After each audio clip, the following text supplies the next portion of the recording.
Most people say they enjoy being alone, but very few are comfortable with it. There is a difference between being alone and being truly alone. Truly alone means no distractions, no conversations, no scrolling, no background noise. Just you, and whatever remains when everything else disappears. This is where discomfort begins. Not immediately. Not dramatically. Quietly. A subtle restlessness appears. An urge to do something. Anything. People often mistake this feeling for boredom. But boredom isn't the problem. Awareness is. When someone is truly alone, the mind loses external anchors. There is no audience. No feedback. No reflection from others. The mind turns inward. And not everyone likes what happens next. There was a man who believed he liked solitude. He lived alone. Worked independently. Spent most of his time by himself. From the outside, he seemed comfortable. But there was something he never noticed. He was rarely present when he was alone. There was always something playing in the background. A video. Music. Noise. Silence only existed briefly, and only by accident. One weekend, everything stopped. No plans. No messages. No distractions that felt interesting. At first, it felt peaceful. But then the discomfort arrived. Not as fear, but as tension. His mind began searching for something to attach to. A task. A notification. A reason to leave the room. When none appeared, his thoughts filled the space. Not thoughts about the future. Thoughts about himself. Unanswered questions. Old emotions. Subtle dissatisfactions he never gave words to. This is the part most people never reach. They escape before it arrives. Psychologically, humans are social beings, not just because they enjoy company, but because other people help regulate identity. When you are with others, you receive cues. Reactions. Responses. Validation. These cues quietly tell the mind who it is. When those cues disappear, the mind has to face itself without reference. And that is uncomfortable. True solitude removes mirrors. Without mirrors, the mind becomes unsure. Am I enough? Am I doing the right things? What do I actually feel? These questions don't come from weakness. They come from honesty.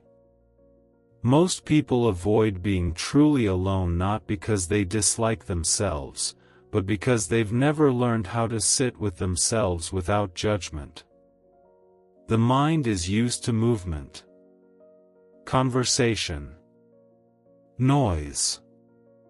Stimulation. When that movement stops, the nervous system doesn't immediately relax. It panics. It looks for something familiar. This is why people reach for their phones when they are alone.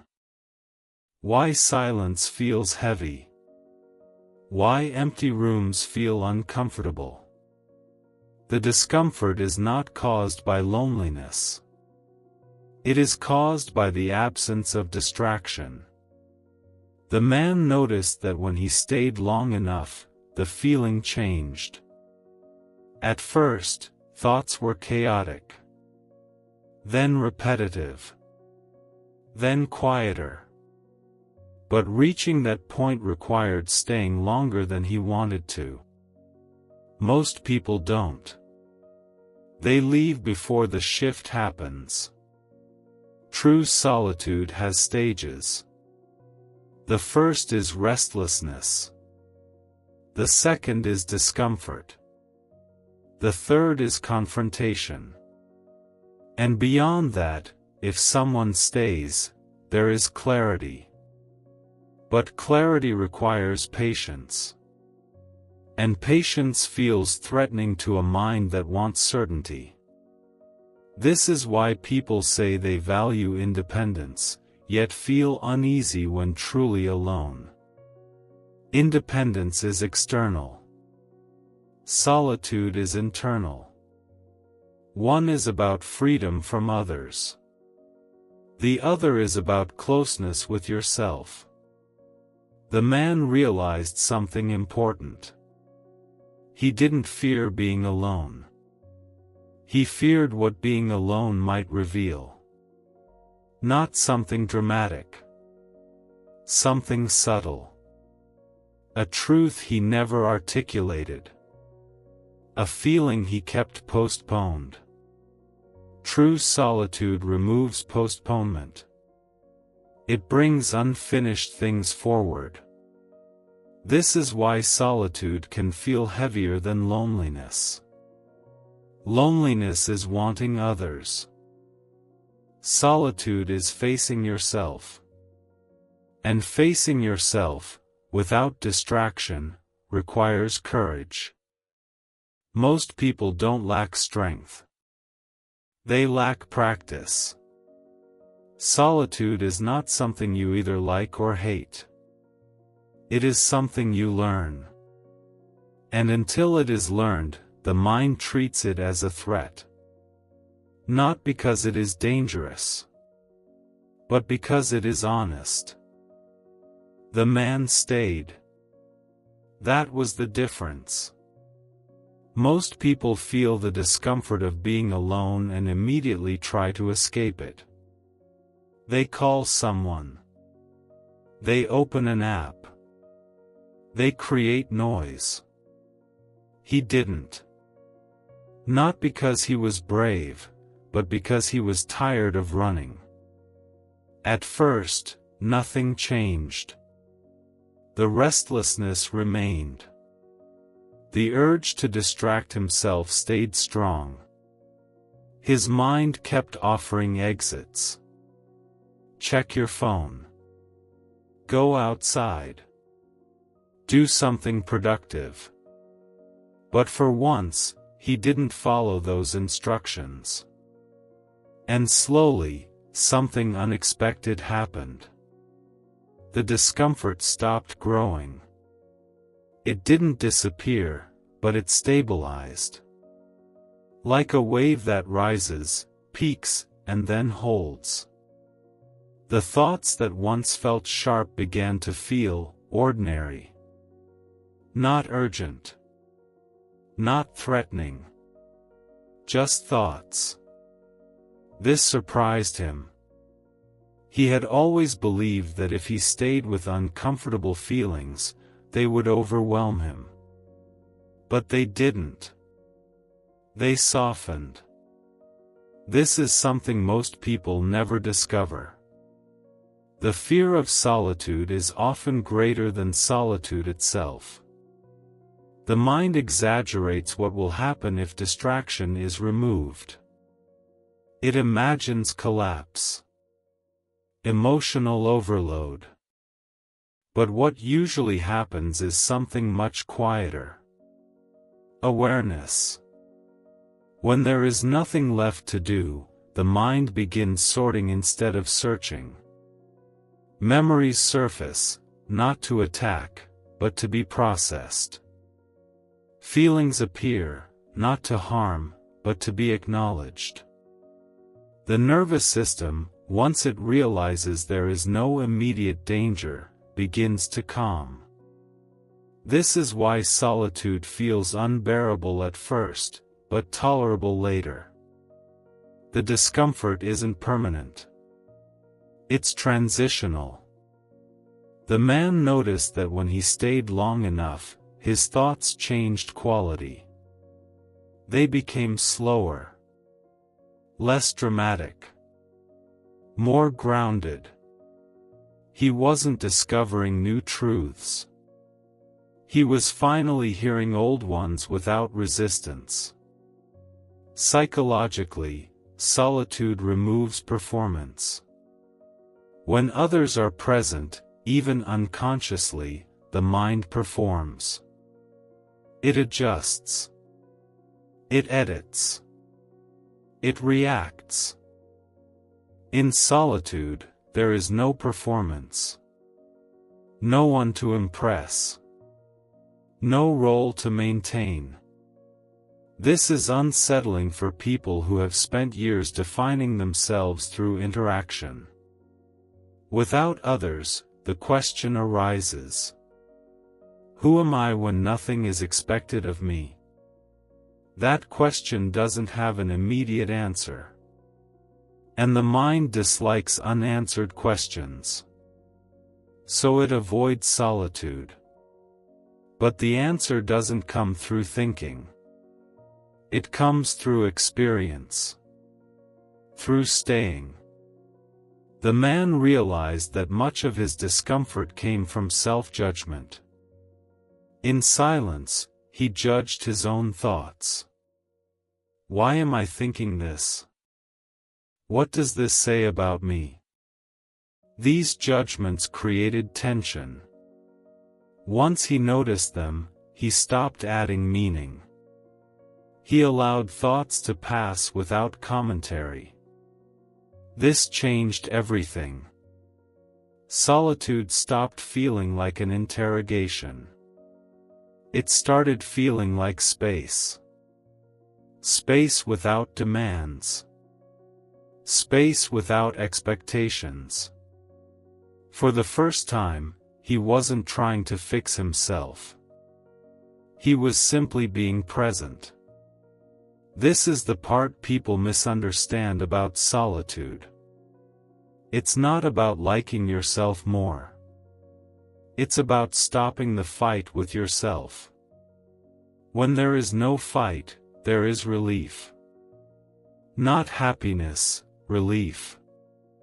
And relief is enough. The man didn't become isolated. He didn't withdraw from relationships. In fact, something else happened. When he returned to people, he felt less dependent on their presence. Less reactive. Less needy for validation.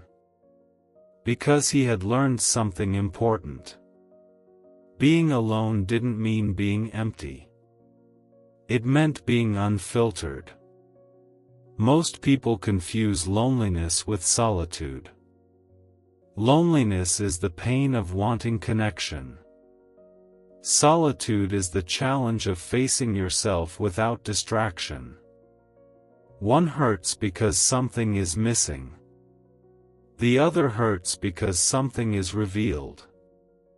And what is revealed is often unfinished emotional work. Unprocessed experiences. Feelings that were postponed because life was busy. Solitude doesn't create these things. It uncovers them. This is why people fear it. Not because solitude is dangerous, but because it removes delay.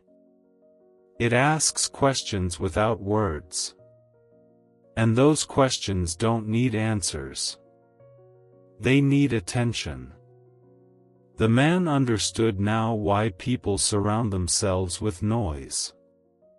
Noise isn't entertainment. It's insulation. It keeps awareness from getting too close. But awareness, once allowed, doesn't destroy. It integrates. Solitude teaches the mind that it doesn't need constant input to survive. That stillness is not collapse. That silence is not emptiness. It is space. And space allows the mind to settle. Not all at once. Not permanently. But enough. Enough to breathe. Enough to feel grounded. Enough to stop running. The man no longer tried to force solitude.